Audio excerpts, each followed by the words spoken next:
ருத்ராமா, அம்மா இந்த வேலையெல்லாம் நீங்க ஏம்மா பாக்குறீங்க? இதெல்லாம் செய்யறதுக்கு தானே நானும் பிரியாவும் இருக்கோம். தயவு செஞ்சு நீங்க போய் அனிதாமா கூட இருங்க. இதெல்லாம் நான் பாத்துக்கிறேன். இல்ல சக்தி, அனிதாவுக்கு என் கையால நான் சமைக்கணும். அதான் பிரியாவை சமைக்க வேண்டாம்னு சொன்னேன். பரவாயில்ல.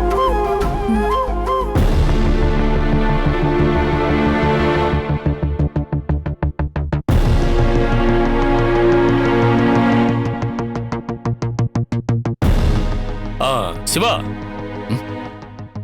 ஆமா, கொஞ்சம் இங்க வாப்பா.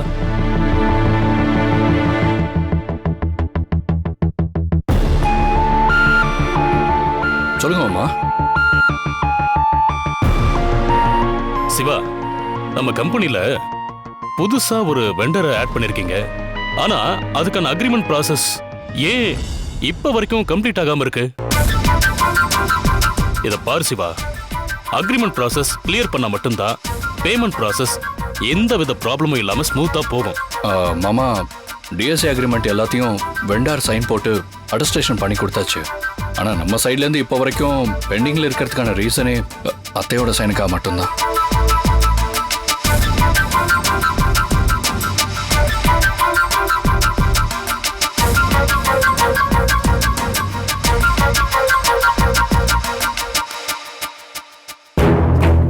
சரி சிவா, இந்தா இதுல இருக்கிற டாக்குமெண்ட்ஸ்ல சரியா இருக்கான்னு செக் பண்ணு.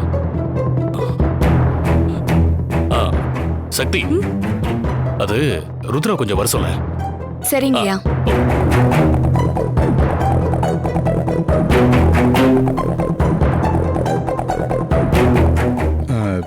இந்தாங்க சார். சார் நீங்க சொன்ன மாதிரியே அந்த ஃபைல் எல்லாத்தையும் கொண்டு போய் மெயின் டீலர்ஸ் கிட்ட கொடுத்துட்டு வந்துட்டேன். அதுல இருக்க கொரி எல்லாத்தையும் கிளியர் பண்ணிட்டு மெயில் பண்றேன்னு சொல்லிட்டாங்க.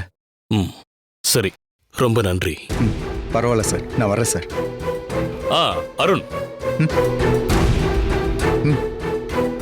அனிதாவோட கண்டிஷன் இப்படி இருக்கிறதுனால நான், ருத்ரா எல்லாருமே வீட்டில் இருக்க வேண்டியதாயிடுச்சு. பாவம் சிவா மட்டும்தான் எல்லா ஒர்க்கையும் பார்த்துட்டு இருக்கான். அதனால நீங்களும் கொஞ்சம் முடிஞ்ச அளவுக்கு ஆபீஸ் விஷயத்துல சிவா கொஞ்சம் சப்போர்ட் பண்ணுங்க. கண்டிப்பா சார்.